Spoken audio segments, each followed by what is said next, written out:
Welcome back to Regular Guys Outdoors. I'm Chris. We pick up part 2 of this elk hunt with Monday morning. It started raining on us pretty early that morning, continued through our alarms, and then continued through first light. So we decided to take that opportunity and get the stove up and running. All right, we got the stove up and going. It's drying out inside, which is nice because it was wet. Condensation from just sleeping overnight, dripping. And it got real bad once we first fired up the stove, but working out really good. Brian's over here working on some more wood.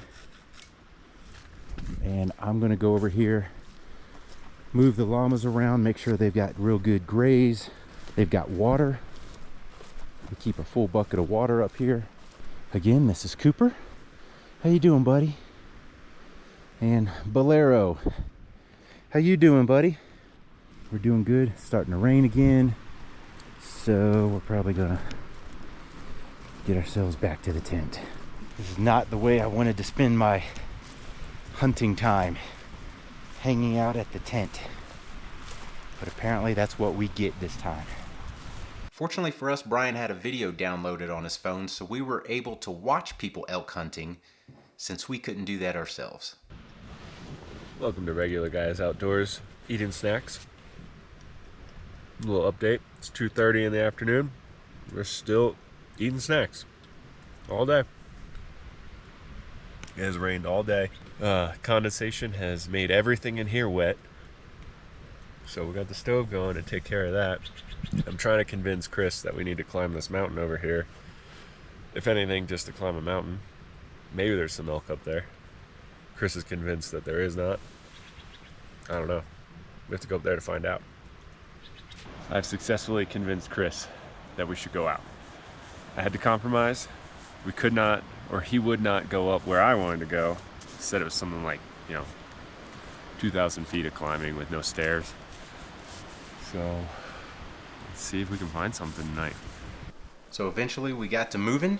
We've not gone in this direction, so this is all new for us.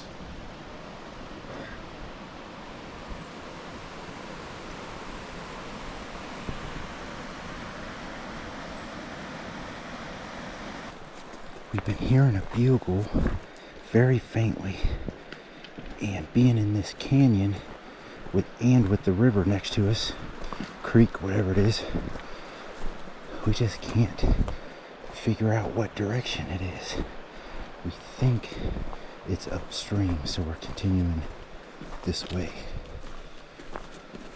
So we got up high and started trying to look and listen for this bugle. Then we tried to see if he'd respond.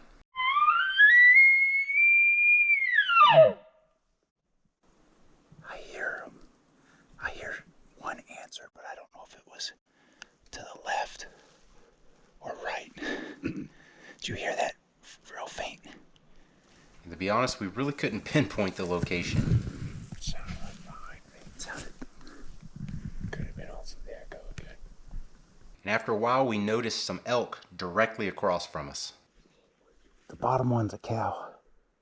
There's two above her. Holy crap, dude, they're on mountain goat stuff. There's more to the right. Oh, he's a giant. Oh, yeah. Holy smokes. Yeah, look how big he is. Oh, I didn't see those. Holy. Dude, I did not see those at all. He's an absolute giant. I was looking at ones to the left, in the left chute. Oh my god.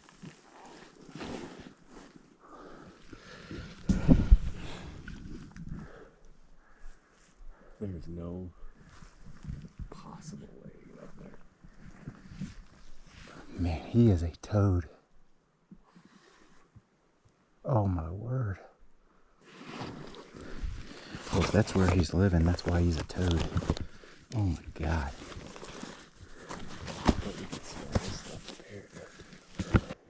Eventually we found what we thought is a good way down, and we're going to make a play.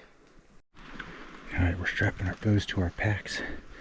We're gonna attempt to get down here to the creek, get across, and then get up here on this meadow that he's above a few hundred yards, and see if maybe if we can get it straight across from us, then maybe we can yell at him and get him to come down.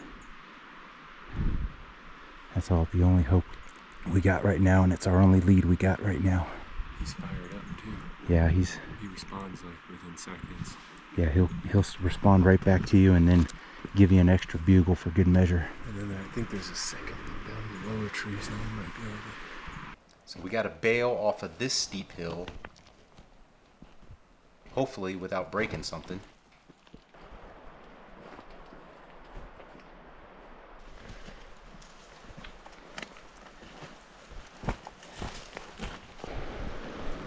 I'll take this.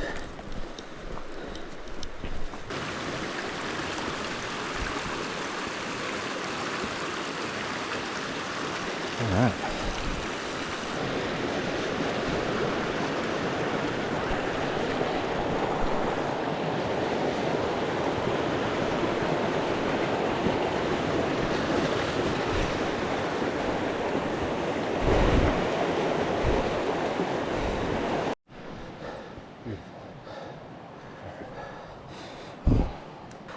We gotta go up that grassy spot, right? Yep. All right. Now that we're on their side of the creek, we got to approach so that we're not seen from above. Then we hit another steep section. So the plan is, we don't think we can get up the hill to where the bull is at. So we're setting up on the bottom flat in the meadow. I'm going to go to where the meadow meets the steep hill, and Brian's going to call from below me, hoping to draw that bull down the 300 or 400 yards we need him to come down. Not the greatest plan in the world, but it's all we got right now. All right, I'm up under where we saw this bull, but we haven't been able to see him for a while. Any of the elk. But here shortly, Brian's going to rip a bugle. We'll see if this dude responds. There's Brian. There's a trail right up here. I got ranged at 26.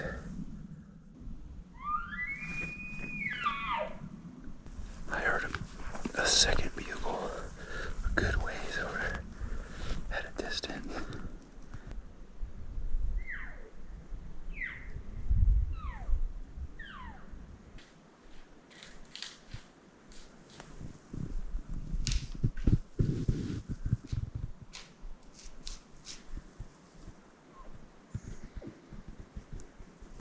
Definitely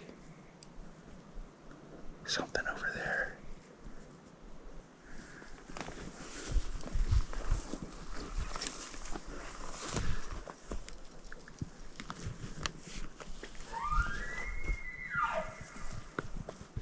Eventually we got to take her, but he's not above us. He's off to our side.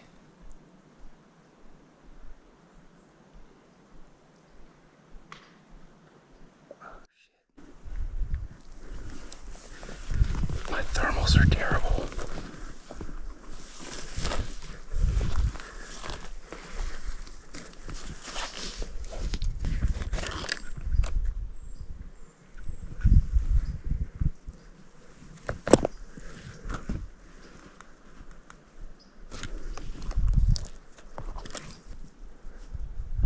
Oh, I think I see him.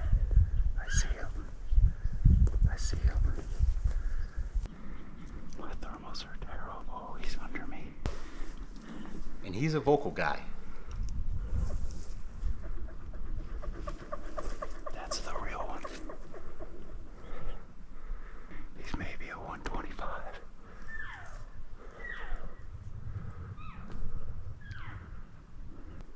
He's in the wide open, and I don't know if I can get around this bush.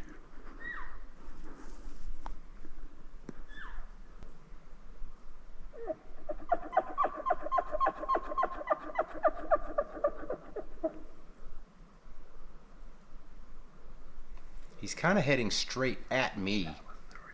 while being attracted to Brian's calls, which is good for me because hopefully he comes straight at me and tries to get above Brian, which is the bull. But if he gets under me, I'm afraid my thermals are going to get him. The way the roll of that meadow is, Brian can't see this bull coming. He can hear him, but he can't see him coming until he's about 50 yards from him.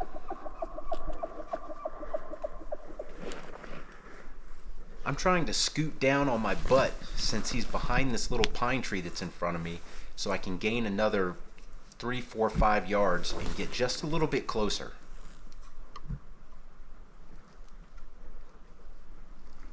He's too far from me. And then Brian shoots. And my elation is quickly tempered by the fact I see an arrow sticking out of the right side of this bull with not a lot of penetration. So I'm going to try to get another arrow in him.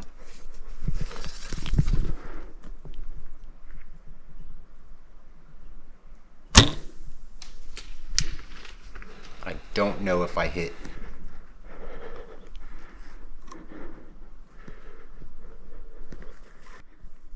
So now I'm going to get another arrow going. I'm going to try to sneak across the meadow and peek over the crest of that next little rise he went behind, because for a little while I can see his antlers. But by the time I get over there, he's gone. I don't hear any running in the woods. I don't hear any cracking or breaking of limbs or anything in there. Eventually we come together in the meadow. We make a plan that we're going to just kind of hang tight for a while, look for blood, and then go from there. Eventually I found my broken arrow and it is clean, so I did not hit the bull. But finding my arrow gave us a starting point of where he was standing for that 15 seconds or so before I shot. So we found blood there. So what we did was we gathered our gear and then we went over and tracked it to the edge of the woods and then stopped at the edge of the woods. We waited until about 45 minutes after the shot and then went in on the blood trail. So initially we had really good blood and then it almost shut off like a valve turned it off, just shut off. After about an hour of being stuck and not making any more progress on that blood trail, we called it for the night.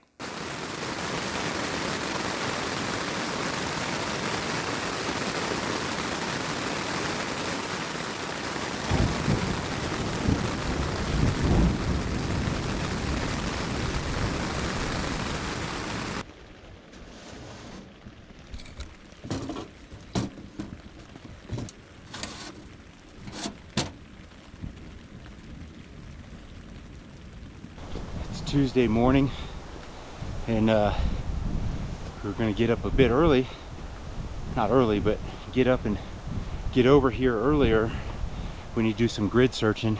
I think we got stormed in this morning, pretty good thunderstorm, so now we're probably going to be dodging intermittent storms throughout the day. Get over here, see if we can't find this guy. On 2 occasions, I was able to find blood about 3 feet off the ground on the underside of some leaves of vegetation. Did that twice.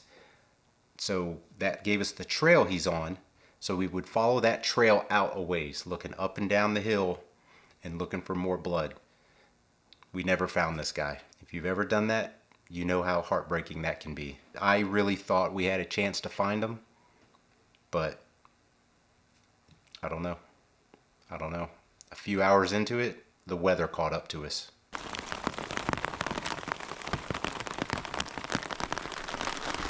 We might be stuck here a while. Not exactly warm either. Ooh.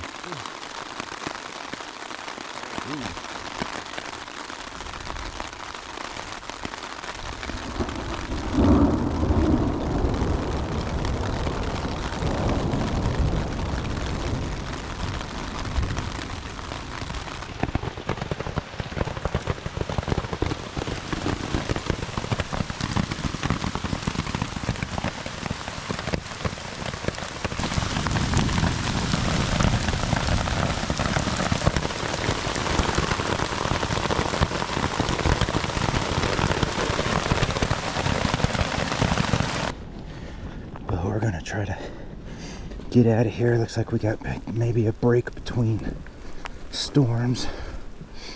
We're gonna try to get off this joker. We may have to stop again and set up the hooch. Oh shoot, it's really slick now. And it's a little bit of hail. Oh jeez Louise. More than a little hail. It's a lot of hail.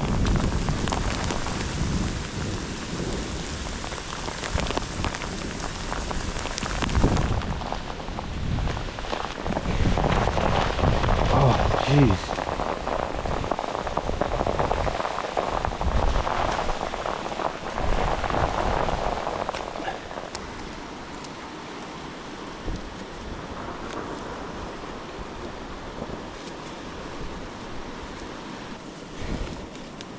We're down at the water crossing, but we got to find a crossing now. That's going to be slick as snot. Yep.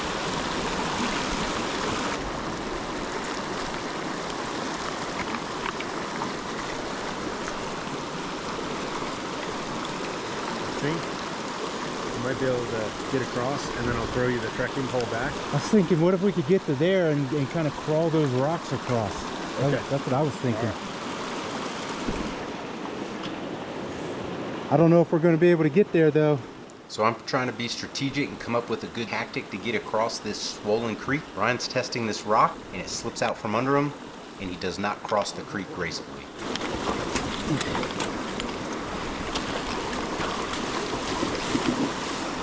Oh, Jesus. Oh, Jesus.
Filled my boot up like a bucket. Oh, jeez Louise.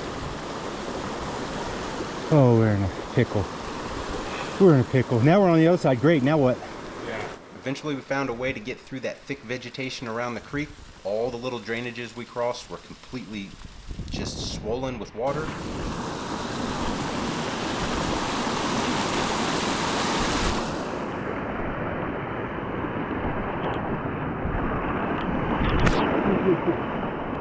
Glad you weren't right behind me. Yeah.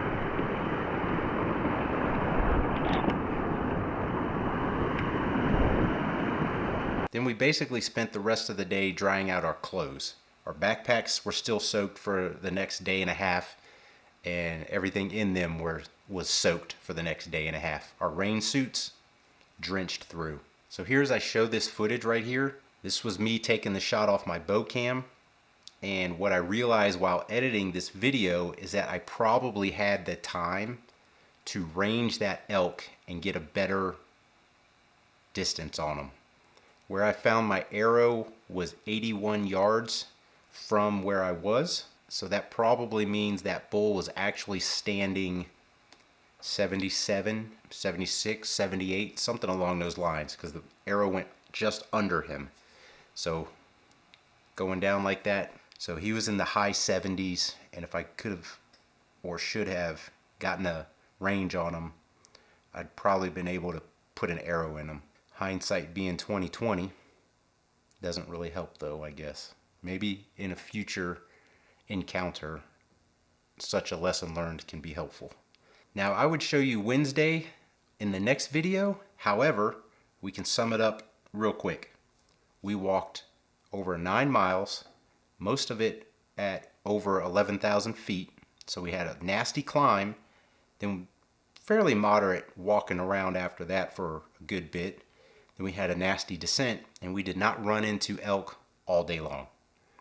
So anywho, that was Wednesday. If you like this video, give us a thumbs up. Hit the subscribe button down there, and as always, thanks for watching.